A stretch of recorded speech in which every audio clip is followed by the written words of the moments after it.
Now the Rutherford limitation. Okay, in Rutherford limitation we will see that what is the limitation in the Rutherford atomic model. Rutherford atomic model में क्या क्या limitations थी हम वो इस topic में discuss करेंगे. फर्स्ट ऑफ ऑल हम बात करते हैं इलेक्ट्रॉन के फिक्स ऑर्बिट की. रदरफोर्ड ने इलेक्ट्रॉन के फिक्स ऑर्बिट के बारे में कुछ भी डिस्क्राइब नहीं किया था. उन्होंने ये नहीं बताया था कि जो इलेक्ट्रॉन्स होते हैं वो पर्टिकुलर फिक्स रेडियस पे किसी फिक्स ऑर्बिट में रिवॉल्व करते हैं.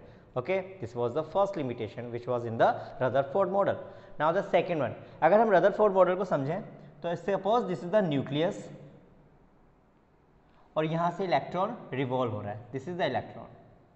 ओके, जब इलेक्ट्रॉन रिवॉल्व हो रहा है इसका मतलब इसे कंटिन्यूसली देखो बच्चों डायरेक्शन चेंज हो रही है. इसका मतलब कि हम इसको लिए कह सकते हैं कि ये इलेक्ट्रॉन एक्सेलरेट हो रहा है. Do you know the acceleration, the rate of change in velocity.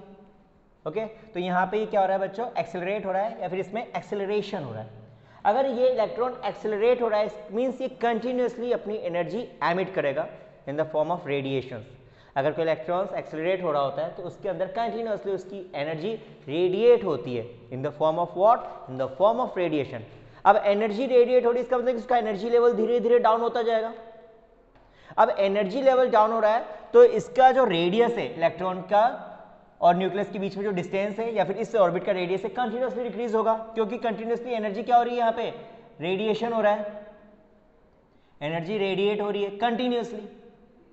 तो एक टाइम ऐसा आएगा कि इसका रेडियस डिक्रीज होते होते कंटिन्यूसली रेडियस डिक्रीज हो रहा है. स्पाइरल फॉर्म में बनेगा. आपको देखो ये इलेक्ट्रॉन आपके न्यूक्लियस के अंदर कोलैप्स कर जाएगा यानी एटम का एग्जिस्टेंस ही खत्म हो जाएगा. But is it practically possible? अगर हम पूरे यूनिवर्स की बात करते हो यूनिवर्स में हर एक चीज़ एटम से ही बनी हुई है. अगर एटम का एग्जिस्टेंस ही खत्म हो जाए तो पूरा यूनिवर्स खत्म हो जाएगा. इसका मतलब कि ये गलत थी यहाँ पे बात. इन्होंने जो बात की थी कि इलेक्ट्रॉन इस तरीके से रिवॉल्व हो रहा है उसकी एनर्जी रेडिएट हो रही है, उसके अंदर से एनर्जी एमिट हो रही है और बाद में हो सकता है कि इलेक्ट्रॉन्स कोलैप्स हो जाए न्यूक्लियस के साथ. This is totally false theory. Okay, उन्होंने एटम की स्टेबिलिटी के बारे में कुछ भी डिस्क्राइब नहीं कहा था. उन्होंने कहा था कि एटम अनस्टेबल रहेगा. आपको इस तरीके से भी लग रहा होगा, इस डायग्राम को देख के भी लग रहा है कि एटम यहाँ पे मोस्ट स्टेबल एलिमेंट या फिर मोस्ट स्टेबल थिंग है. तो यहाँ पे एटम की स्टेबिलिटी के लिए भी हमारे रदरफोर्ड सर ने कुछ भी डिस्क्राइब नहीं किया था. These are some limitations. Okay, now अगर हम बात करें कंडेंस्ड मैटर की या फिर डेंस गैसेस की, तो जो कंडेंस्ड मैटर होते हैं, कंडेंस्ड मैटर में आप सॉलिड और लिक्विड की बात कर लें या फिर डेंस गैसेस की बात कर लें, तो हर टेम्परेचर पे इसके अंदर से इलेक्ट्रोमैग्नेटिक रेडिएशंस एमिट होती हैं. ओके, किस किस में, या तो कंडेंस्ड मैटर में आपके सॉलिड, लिक्विड या फिर डेंस गैसेस में. डेंस गैसेस का मतलब कि हम उन गैसेस की बात कर रहे हैं जिसकी डेंसिटी हमने इंक्रीज कर रखी है by increasing the pressure. Okay, और टेम्परेचर को चेंज करके और प्रेशर को इंक्रीज करके हमने उस गैस की डेंसिटी इंक्रीज कर दी है. तो अगर हमारे पास कंडेंस्ड मैटर है या फिर डेंस गैसेस है तो उसके अंदर से कंटिन्यूसली रेडिएशंस एमिट होते रहते हैं. Okay, even in all temperature the electromagnetic radiations emit. अब इलेक्ट्रोमैग्नेटिक रेडिएशन हमें कब दिखाई देंगे, जब वो इलेक्ट्रोमैग्नेटिक रेडिएशन उस रेंज में आए जो हमारे विजिबल रेंज की कैटेगरी में होते हैं. यानी इलेक्ट्रोमैग्नेटिक रेडिएशन अगर विजिबल रेंज की कैटेगरी में आ रहे हैं तो वो विजिबल रेडिएशंस हमें दिखाई देंगे, अदरवाइज बाकी रेडिएशंस हमें दिखाई नहीं देंगे. तो अगर बाकी रेडिएशंस हमें दिखाई नहीं दे रहे हैं इट मीन्स व्हाट, कि ये नहीं कि वहां पे रेडिएशंस एमिट नहीं हो रहे हैं, बाकी रेडिएशंस हमें दिखाई नहीं दे रहे क्योंकि वो विजिबल रेंज में है ही नहीं. अब होता क्या है कि जो रेडिएशंस एमिट हो रहे हैं, ओके, जो भी रेडिएशंस यहां से एमिट हो रहे हैं ये डिफरेंट वेवलेंथ की होते हैं. Lambda is the symbol of the wavelength. उनकी अलग अलग इंटेंसिटी होगी. ओके, तो वो अलग अलग वेवलेंथ की और अलग अलग इंटेंसिटी के साथ अलग अलग इलेक्ट्रोमैग्नेटिक रेडिएशंस एमिट होते हैं. अब हम बात करें कि इलेक्ट्रोमैग्नेटिक रेडिएशंस एमिट क्यों हो रहे हैं, तो हम कह सकते हैं कि इलेक्ट्रोमैग्नेटिक रेडिएशन एमिट हो रहे हैं due to the interaction of atoms और मॉलिक्यूल्स. जो एटम और मॉलिक्यूल है उनके बीच में कंटिन्यूसली इंटरेक्शन हो रहा है जिसकी वजह से क्या हो रहा है बच्चों, यहाँ पे इलेक्ट्रोमैग्नेटिक रेडिएशन एमिट हो रहे हैं. क्लियर. बट अगर हम डेंस गैसेस की बात करें तो डेंस गैसेस में या फिर गैसेस में जो एवरेज स्पेसिंग होती है between the two atoms it quite large in comparison to the solid और लिक्विड. तो हम कह सकते हैं कि गैसेस के अंदर जो इलेक्ट्रोमैग्नेटिक रेडिएशंस एमिट हो रहे हैं उनके पीछे जो रीजन रिस्पॉन्सिबल है वो रीजन ये नहीं है कि वहां पे इंटरेक्शन हो रहा है कंटिन्यूसली एटम और मॉलिक्यूल्स का. वो इंडिविजुअली अपने रेडिएशंस एमिट कर रहे हैं. वो क्या कर रहे हैं बच्चों, अपने रेडिएशंस इंडिविजुअली एमिट कर रहे हैं.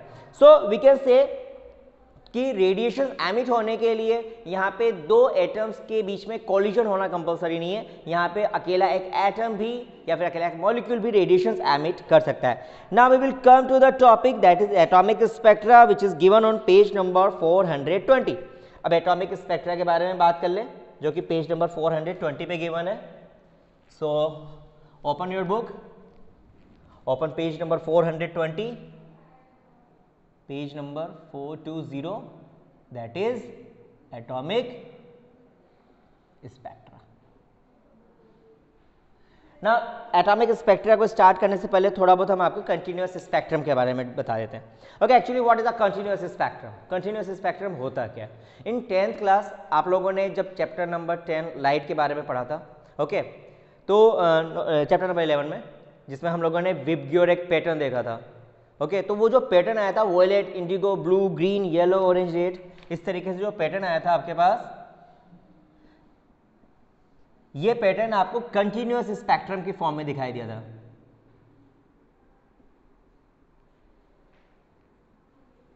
ओके, विबग्योर जो पैटर्न हमें दिखाई दिया था वो किस फॉर्म में दिखाई दिया था बच्चों?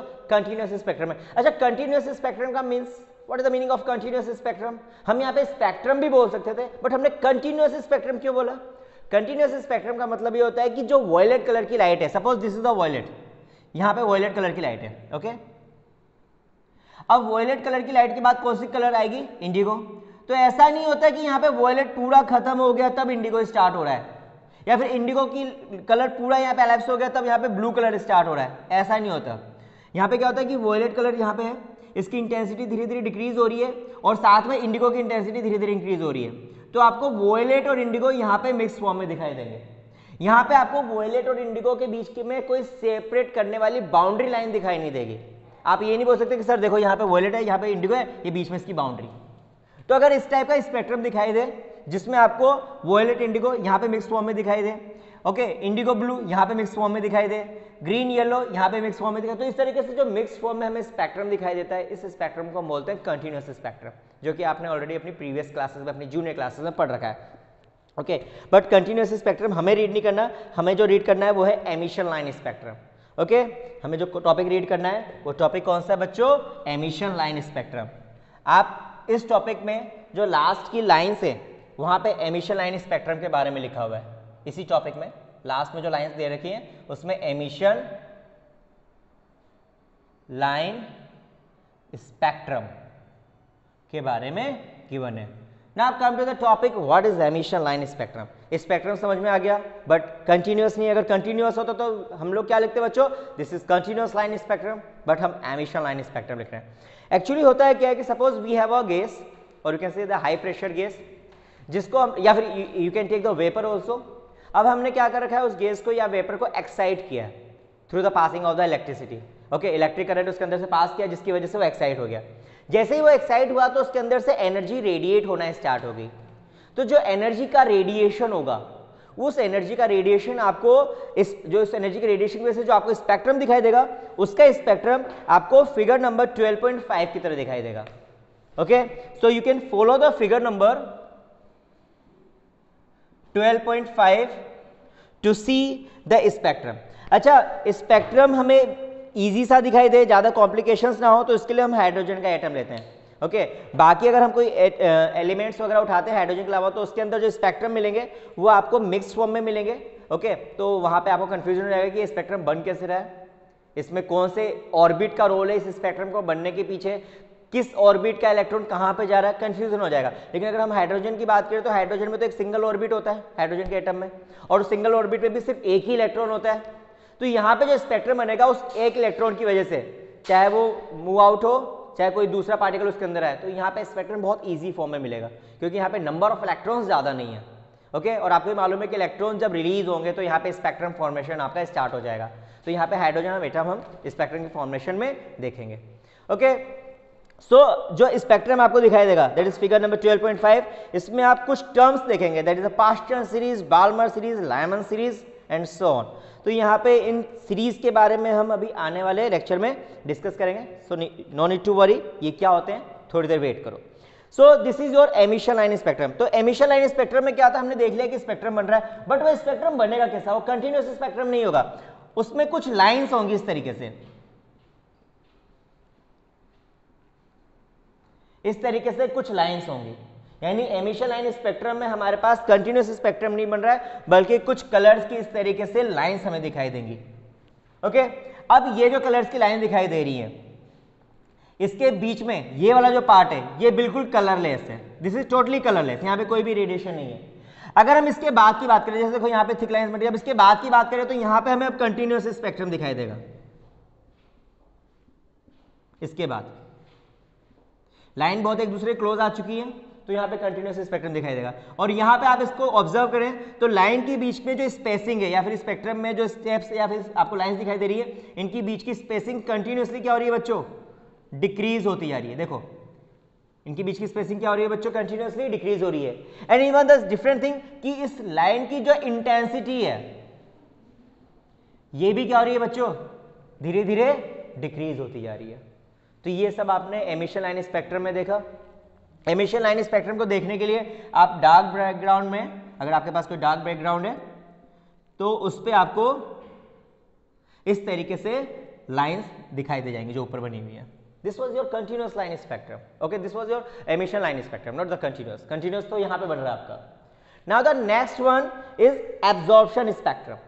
एब्जॉर्प्शन स्पेक्ट्रम में क्या करना है, you have to take a gas. Okay, कोई सा भी गैस लो, उसके अंदर से हमें इलेक्ट्रोमैग्नेटिक वेव्स को पास करना है। तो वहां पे जो स्पेक्ट्रम बनेंगे वो कैसे होंगे, suppose this is the continuous spectrum. Okay, हम एब्जॉर्प्शन टाइप स्पेक्ट्रम की बात कर रहे हैं।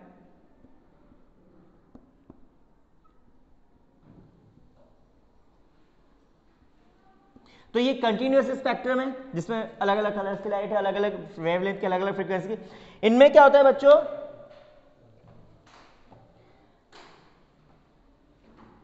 पर्टिकुलर कुछ पार्ट पे, जैसे ये वाला पार्ट, कुछ पार्ट के स्पेक्ट्रम गायब मिलेंगे आपको।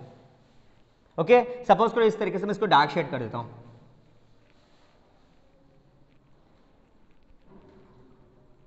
इस तरीके से कंटिन्यूअस स्पेक्ट्रम है। ओके, तो हमें क्या दिखाई देगा बच्चों, कुछ लाइंस गायब दिखाई देंगी बीच में।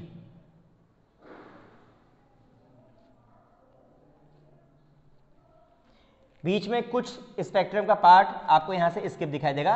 ओके, मिस दिखाई देगा। तो ये इस टाइप का जो स्पेक्ट्रम बनता है, इस स्पेक्ट्रम को हम बोलेंगे बच्चों absorption type spectrum. Now the topic is spectral series, which is given on page number 421. In this topic you have given the frequency of the light emitted by a particular element. किसी भी particular element से जो frequency of light emit हो रही है would exhibit the some regular pattern.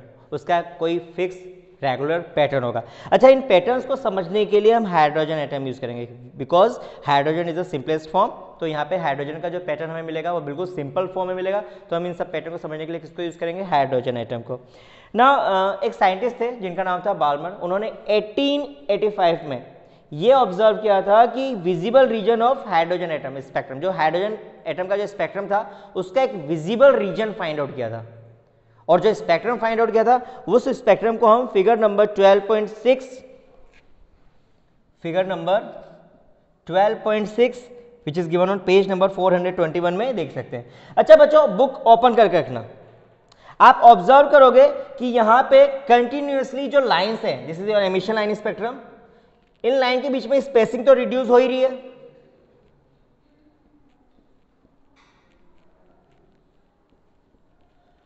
Okay, line के बीच में क्या हो रही है बच्चों, स्पेसिंग तो रिड्यूस हो ही रही है। अब इसके बीच की जो डिस्टेंस है उसके रिड्यूस होने के साथ साथ आप ऑब्जर्व करोगे कि जो लाइंस हैं उनकी वेवलेंथ वो भी कंटिन्यूअसली डिक्रीज हो रही है। तो जो फर्स्ट वाली लाइन जिसको इसने H अल्फा से रिप्रेजेंट किया हुआ है उसकी वेवलेंथ है 656.3 नैनोमीटर। आप प्लीज पेज नंबर 421 ओपन करके रखें, वहां पे डायग्राम बना हुआ है। तो आप देखोगे कि पहले वाले की वेवलेंथ है 656.3 नैनोमीटर। ओके, ये रेड कलर को रिप्रेजेंट कर रहा है 468.1 नैनोमीटर। ये ब्लू को रिप्रेजेंट करेगा 434.1 नैनोमीटर। ये वॉयलेट को रिप्रेजेंट करेगा एंड सो ऑन। तो इस तरीके से हमें स्पेक्ट्रम दिखाई दिया। अच्छा, इस स्पेक्ट्रम में एक फॉर्मूला भी दिया साइंटिस्ट ने, जो फॉर्मूला था वो था आपका 1 upon lambda that is equals to r 1/2 square minus 1/n square. This is the formula which is given by the Balmer sir. इन्होंने बोला था कि अगर आपके पास कोई किसी भी लाइट की वेवलेंथ है, ओके, और आपको नंबर ऑफ ऑर्बिट मालूम है कि कौन सा इलेक्ट्रॉन या कौन सा पार्टिकल किस ऑर्बिट से किस ऑर्बिट में जा रहा है, तो उस केस में जो लाइट एमिट होगी उस लाइट का जो वेवलेंथ होगा वो आप इस फॉर्मूले से कैलकुलेट कर सकते हो. Here you can say the r is the Rydberg constant. r की वैल्यू जो है वो 1.0 यहाँ पे बुक में गिवन है, that is r equals to 1.097 into 10 to the power 7 per meter. This is your Rydberg constant. ये आपका क्या है बच्चों? Rydberg constant. तो ये फॉर्मूला समझ में आ गया, 1/λ equals to r into 1/2 square minus 1/n square. Okay, इस फॉर्मूले से आप वेवलेंथ में और नंबर ऑफ ऑर्बिट के बीच में रिलेशन फाइंड आउट कर सकते हैं. नंबर ऑफ ऑर्बिट कौन सा वाला, कि किस ऑर्बिट से इलेक्ट्रॉन किस ऑर्बिट में मूव कर रहा है. तो यहाँ पे जो लाइट एमिट होगी उस लाइट की अपनी कोई पर्टिकुलर वेवलेंथ होगी, कोई पर्टिकुलर फ्रीक्वेंसी होगी, वो हम यहाँ से कैलकुलेट कर लेंगे. नाउ स्टूडेंट, अगर यहाँ पे इसी फॉर्मूले में अगर मैं n की वैल्यू इनफाइनाइट ले लूँ, ओके, यहाँ पे अगर हम n की वैल्यू इनफाइनाइट लेते हैं फिर उसके बाद रिडबर्ग कांस्टेंट की वैल्यू भी पुट करते हैं, तो यहाँ पे जो लैम्डा की वैल्यू आएगी वो लैम्डा की वैल्यू होगी 364.6 नैनोमीटर. और ये वैल्यू आपको पेज नंबर 422 में इसके बारे में गिवन है. तो इस चीज़ के बारे में जो डिस्क्रिप्शन है वो पेज नंबर 422 पे गिवन है बच्चों. ओके, कि जो वेवलेंथ एमिट होगी कब, जब n की वैल्यू आप इनफाइनाइट ले रहे हो. तो जब हम n की वैल्यू इनफाइनाइट लेंगे उस टाइम में जो लाइट एमिट होगी उस लाइट की वेवलेंथ होगी 364.6 नैनोमीटर. ओके, तो आप कह सकते हैं कि this is the shortest wavelength in the Balmer series. ये जो वेवलेंथ है ये बाल्मर सीरीज में सबसे छोटी वेवलेंथ है. अच्छा, इसके बाद क्या होगा, इसके बाद फिर वापस से इस वेवलेंथ के बाद जो हमें स्पेक्ट्रम मिलेगा वो कंटिन्यूस मिलेगा, एमिशन नहीं मिलेगा. ओके, तो यहाँ पे हमने देखा कि जो सबसे छोटी वेवलेंथ थी बाल्मर सीरीज की वो कितनी है, 364.6 नैनोमीटर. तो इसके ऊपर क्वेश्चन बन सकता है कि जो सबसे छोटी वेवलेंथ है उसकी वैल्यू कैलकुलेट करके बताओ इन द बाल्मर सीरीज. तो आपको कैलकुलेट करने के लिए ये सारी वैल्यूज और ये फॉर्मूला याद होना चाहिए. रिडबर्ग कांस्टेंट की वैल्यू मालूम होनी चाहिए, फॉर्मूला मालूम होना चाहिए, तो आप इस सबसे स्मॉलेस्ट वेवलेंथ को आराम से कैलकुलेट कर लोगे. नाउ अगर हम और सीरीज की बात करें, जैसे आपके पेज नंबर 422 में और भी सीरीज के नेम्स गिवन है. First one is the Lyman series.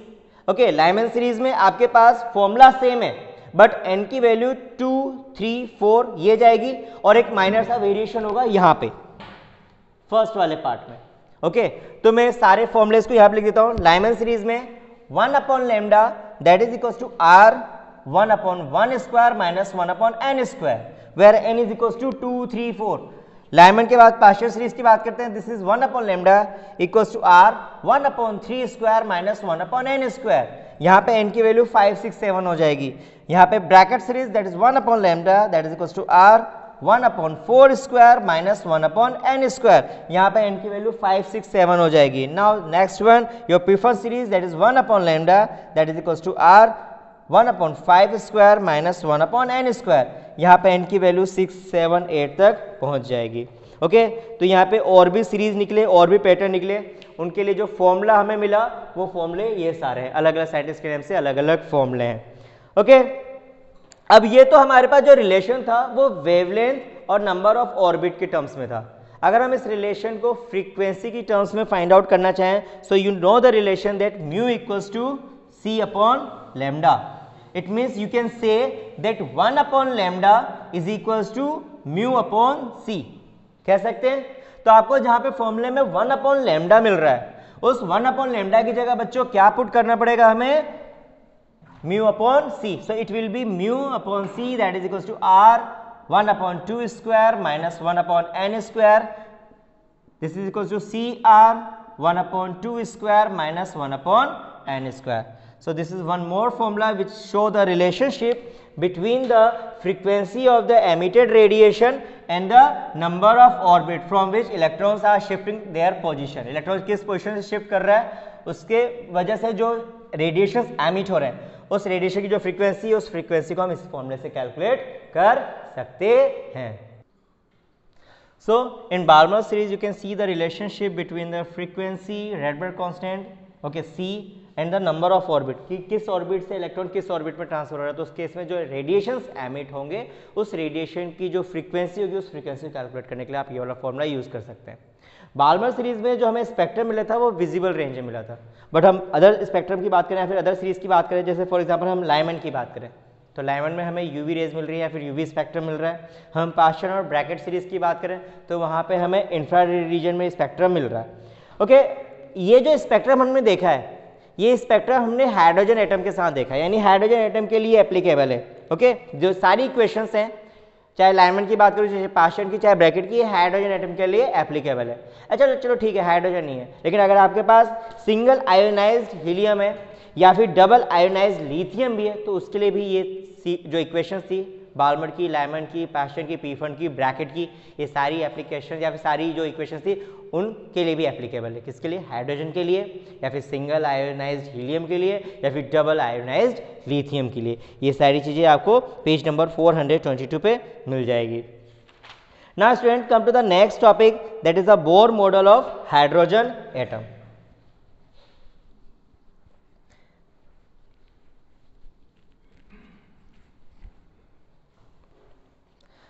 which is given on page number 422, that is Bohr model of hydrogen atom. Okay, now come to the Bohr model. अब इन Bohr model of hydrogen atom में भी इनके कुछ postulates थे, इन्होंने atom के बारे में अपने कुछ पोस्टुलेट्स दिए थे, उन पोस्टुलेट्स को डिस्कस करते हैं। सबसे पहला पोस्टुलेट की जो एटम्स होते हैं, किसी भी एटम की बात करें तो उसके अंदर जो इलेक्ट्रॉन्स हो रहे हैं वो इलेक्ट्रॉन फिक्स ऑर्बिट में रिवॉल्व कर रहे होते हैं, यानी हर एक इलेक्ट्रॉन का अपना ऑर्बिट फिक्स होता है। ओके, और वो उसी फिक्स ऑर्बिट में रिवॉल्व करते रहते हैं। For example suppose this is the nucleus, this is what, this is the nucleus. तो अगर मैं एक इलेक्ट्रॉन की बात करूं तो this is the fix orbit for particular electron, this is the fix for the particular electron, मतलब हर electron का अपना ऑर्बिट फिक्स रहेगा और वो उसी ऑर्बिट में रिवॉल्व करते रहेंगे। This is the first postulate which is given by the scientist whose name is was the Bohr. Okay, अब होता क्या है कि जब यहाँ पे इलेक्ट्रॉन्स किसी एक ऑर्बिट से दूसरे ऑर्बिट में जाते हैं तो यहाँ पे एनर्जी का ट्रांसफॉर्मेशन होता है। ओके, अगर हायर से लोअर जा रहे हैं तो एनर्जी यहाँ पे क्या होगी, रिलीज होगी, लोअर से हायर जाने हैं तो हमें यहाँ पे एनर्जी प्रोवाइड करनी पड़ेगी। तो ये सब चीज़ें हम अनदर पोस्टुलेट में पढ़ेंगे। Now the next postulate which was given by this scientist was कि जो इलेक्ट्रॉन्स इन ऑर्बिट में रिवॉल्व कर रहे हैं इनका अपना एक फिक्स एंगुलर मोमेंटम होता है। Do you know the what is the relationship between the angular momentum and linear momentum? Angular momentum को हम L से रिप्रेजेंट करते हैं और लीनियर मोमेंटम को हम P से रिप्रेजेंट करते हैं। तो L is equal to R cross P, ये फॉर्मूला याद आ रहा है बच्चों? आपने अपनी 11th क्लास में ऑलरेडी ये फॉर्मूला पढ़ रखा है। Okay, that is angular momentum equal to the linear momentum, the cross product of the linear momentum at the radius vector.